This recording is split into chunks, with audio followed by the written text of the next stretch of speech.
Hello বন্ধুরা, আপনারা দেখতেছেন maxcoderbd ইউটিউব চ্যানেল। আমাদের বেসিক HTML আলোচনার দ্বিতীয় টিউটোরিয়ালে আপনাকে স্বাগতম।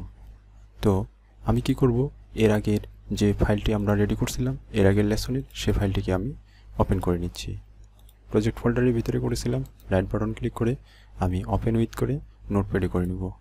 অর্থাৎ আমি যে ফাইলটি দিয়ে দেখিয়েছিলাম পূর্বের ক্লাসটি, সেই ক্লাসের ফাইলটিতেই আমি এডিট করব। তো তার আগে বলে দিই, আপনারা যদি পূর্বের লেসনটি দেখে না থাকেন তাহলে অবশ্যই দেখে আসবেন, কেননা ওই পূর্বের লেসনে একটি HTML কোড কীভাবে লিখতে হয় এবং কীভাবে সেভ করতে হয় এবং কীভাবে রান করতে হয় সেই বিষয়গুলো ক্লিয়ার করছে। তো HTML শেখার আগে এই তিনটি বিষয় খুবই জরুরি। তো চলুন শুরু করা যাক। আমি কি বলছিলাম, প্রথম লেসনে যে বডি ট্যাগের ভিতরে আমরা যা কিছু করব সেটা বডি ট্যাগের ভিতরে করতে হবে, কেননা বডি ট্যাগের অংশেই যে ডিজাইনগুলো করা হয় সেগুলো আমাদের ব্রাউজারে আউটপুট হিসেবে দেখা যায়। তো আজকে ধরুন আমি এই বিষয়টি আলোচনার আগে আমি তিনটি লাইন লিখব।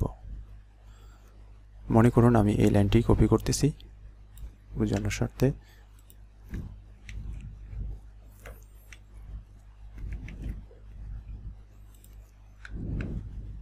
এবং দ্রুততার জন্য আমি এই লাইনটি আরেকটি কপি করলাম, 4টি লাইন করলাম।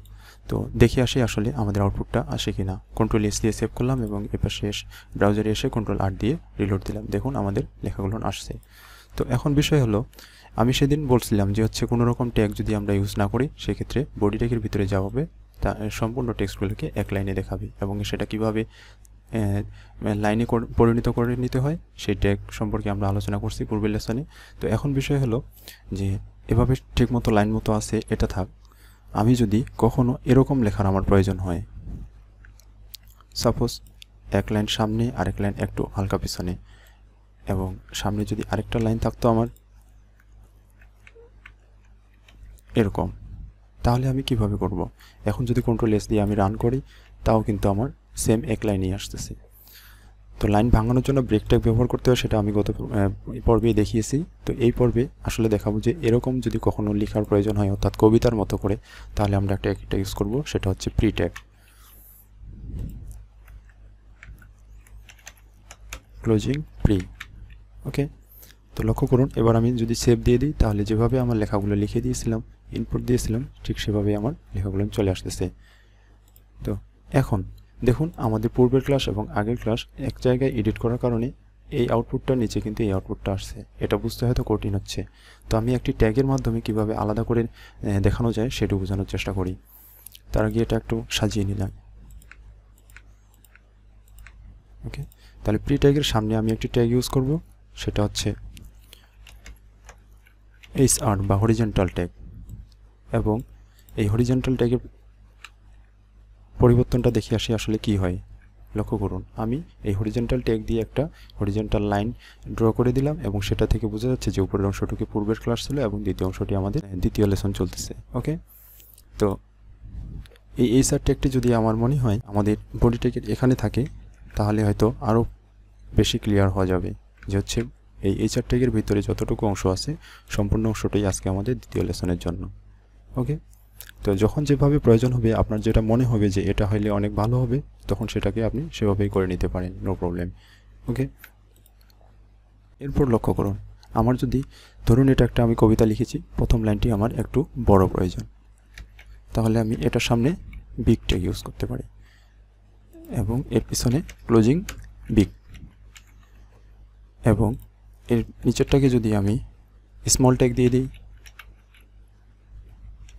তাহলে লক্ষ্য করবেন আসলে এই ট্যাগ দুটির পার্থক্য কী হচ্ছে। লক্ষ্য করুন আমি Ctrl+S দিয়ে দিছি এবং এখানে এসে Ctrl+R দিয়ে রিলোড দিলাম। লক্ষ্য করুন আগের লেখাটি একটু বড় হয়ে গেছে এবং দ্বিতীয় লাইনটি একটু ছোট। অ্যান্ড দেন যদি পরের লাইনকে স্ট্রং করতে হয়, স্ট্রং এর মানে কি সে বিষয়টি ক্লিয়ার হওয়ার জন্য আমি লিখতেছি স্ট্রং ট্যাগ, স্ট্রং ট্যাগ, এবং আরেকটি ট্যাগ একসাথে শেষ করে দিই আমি,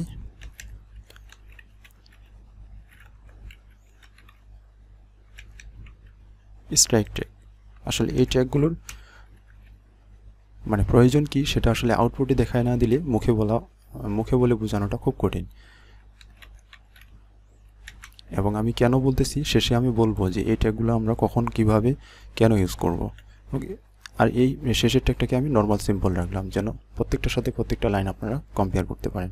তো আমি কন্ট্রোল এস দিয়ে দিলাম, দেন এসে ব্রাউজারে এসে আমি কন্ট্রোল আর দিয়ে রিলোড করলাম। দেখুন তাহলে আমাদের কি কি পরিবর্তন হলো। বিগের কারণে লেখাটি বড় হয়ে গেল এবং স্মল ট্যাগের কারণে পরে লেখাটি ছোট হয়ে গেল। অ্যান্ড দেন স্ট্রং এর কারণে লেখাটি একটু ডিপ হয়ে গেছে, লক্ষ্য করছেন, বোল্টের মতো। কিন্তু বোল্ট এই স্ট্রংয়ের থেকে আরেকটু লেখার সাইজ বড় ছিল। লক্ষ্য করুন পূর্বের লেসনের আমাদের যে আউটপুটটা ছিল বোল্ট ট্যাগের এটা। ওকে, তো এবং স্ট্রাইক ট্যাগের কাজ কি? স্ট্রাইক ট্যাগ হচ্ছে আপনার লাইন বরাবর একটা, আপনার লেখার উপরে একটা লাইন থাকবে বরাবর, এটা হচ্ছে স্ট্রাইক, অর্থাৎ একটা মানে মনে হবে যে লাইনটি হয়তো কেটে দেওয়া হয়েছে। ওকে, তো এখন আমরা যদি আরও একটি ট্যাগের কথা ভাবি, সেই ট্যাগটিও আজকে শেষ করে দেওয়ার চেষ্টা করতেছি। সুপারস্ক্রিপ্ট এবং সাবস্ক্রিপ্ট, হয়তো নাম শুনে বুঝতে পারতেছেন না, তবে দুইটা উদাহরণ দিয়ে দিই। আচ্ছা, কখনো যদি আমাদের প্রয়োজন হয় ম্যাথমেটিক্যাল টার্ম লেখার জন্য, যেমন ধরুন a + b হোল স্কয়ারের সূত্র, তাহলে আমরা কিভাবে লিখব? a + b whole square. Simply এটা যদি আমি লিখতে চাই তাহলে ব্যাপারটি কিন্তু এরকম, a + b ব্র্যাকেট দিয়ে আমাকে এখানে হোল স্কয়ার দিতে হবে। কিন্তু এখানে হোল স্কয়ার কীভাবে দেব? এটা কি সম্ভব? আমি কন্ট্রোল এস দিয়ে দিলাম, দেখি রান করে a + b × 2 মনে হচ্ছে, এটা উপরে উঠেনি। যদি এরকম উপরে ওঠানোর প্রয়োজন হয় তাহলে আমি যেটাকে উপরে ওঠানোর প্রয়োজন হবে, অর্থাৎ এখানে আমাকে 2টাকে প্রয়োজন হচ্ছে, তাহলে আমি কি করব? এখানে লিখব সুপার, অর্থাৎ সুপার স্ক্রিপ্টের SUP, closing SUP, super script. Okay, এখন আমি কন্ট্রোল এস দিয়ে সেভ করলাম এবং ব্রাউজারে এসে কন্ট্রোল আর দিয়ে যদি রিলোড দিই, দেখুন আমার a + b হোল স্কয়ার হয়ে গেছে। ওকে, অ্যান্ড দেন যদি আমার কখনো মনে হয় যে হচ্ছে আমাকে H2O রসায়নের পানির সংকেত যদি আমাকে লিখতে হয়, তাহলে আমি নর্মাল সিম্পলি কী করব? H2O এভাবে লিখলে কি হবে? আমি কন্ট্রোল এস দিয়ে রিলোড দিয়ে দেখাচ্ছি আসলে কি হইল। দেখুন H2O আসলে সঠিকভাবে হয়নি, তাহলে কি করতে হবে? আমাদের এই 2টা যেহেতু আমাদের নিচে রাখা উচিত ছিল, সুতরাং এই 2টাকে আমরা একটা ট্যাগ দিয়ে দেখিয়ে দেব, SUB সাব, এটাকে বলা হয় সাবস্ক্রিপ্ট, অর্থাৎ নিচে যে লেখাটি থাকবে SUB সাবস্ক্রিপ্ট। সাবস্ক্রিপ্ট মানে নিচের দিকে থাকবে আর সুপারস্ক্রিপ্ট মানে উপরের দিকে থাকবে। অনুরূপভাবে আপনারা a + b হোল স্কয়ারের সূত্রটি সম্পূর্ণটাই এখন লিখতে পারবেন আশা করছি। কন্ট্রোল এস দিয়ে সেভ করলাম এবং এখানে এসে কন্ট্রোল আর দিয়ে রিলোড দিলাম। দেখুন H2O এবং a + b হোল স্কয়ার সুন্দরভাবে হয়েছে। তো বিষয় হচ্ছে আজকে আমরা যেই ব্যাপারগুলো শিখলাম সেগুলো দেখুন, গত ক্লাসে আমি একটা ট্যাগের সাথে পরিচয় করে দিয়েছিলাম, বি ট্যাগ, সেটা হচ্ছে এটার ওপেনিং এবং ক্লোজিং ট্যাগ তেমনটা ভেরি করে না। অনুরূপভাবে আজকে আরেকটা ট্যাগের সাথে পরিচয় করে দিলাম, সেটা হচ্ছে হরিজন্টাল ট্যাগ। ওকে, দেন প্রি ট্যাগ কেন আজকে ইউজ করলাম? প্রি ট্যাগ গত ক্লাসে আমি দেখিয়েছিলাম যে হচ্ছে একটি লাইন 3টে লাইন হওয়ার পরেও, HTML ডকুমেন্টের পরে 3টে লাইন হওয়ার পরেও যখন বুঝতে পারে তখন বিআর ট্যাগের আমার প্রয়োজন ছিল। কিন্তু এখন লাইন 3টি ঠিক আছে, কিন্তু হচ্ছে লাইন 3টি যদি একটা সামনে একটা পিছনে থাকে, তা অর্থাৎ একটার সামনে যদি অনেকটা গ্যাপ থাকে, সেই গ্যাপটাকে আমরা কীভাবে মেনটেন করতে পারি সেই ধরনের লেখাগুলো, অর্থাৎ আমি যেভাবে ইনপুট দেবো সেভাবেই যেন টেক্সটগুলো থাকে, এই জন্য কী করতে হয়? প্রি ট্যাগ ইউজ করতে হয়, যার কারণে আজকে আমি প্রি ট্যাগ দেখালাম।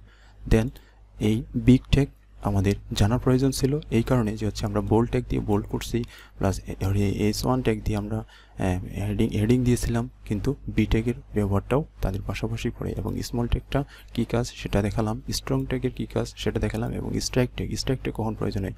দেখবেন আপনার ই-কমার্স সাইটে কখনো মূল্য বৃদ্ধি বা কম হলে পূর্বের মূল্যটাকে কেটে দেওয়া হয়, সেক্ষেত্রে স্ট্রাইক ট্যাগটা আমাদের এভাবে ইউজ করা লাগে, আপনারা একটু খেয়াল করলেই দেখতে পারবেন। এবং এখানে কোনো রকম ট্যাগ ইউজ করিনি, এ কারণে যেন এই ট্যাগটার সাথে আপনারা সম্পূর্ণ টেক্সটগুলো পার্থক্যটা কম্পেয়ার করতে পারেন, যে নর্মাল সিম্পলি কীভাবে থাকে, স্ট্রাইকে কীভাবে, স্ট্রংয়ে কীভাবে, স্মলে কীভাবে এবং বিকে কীভাবে।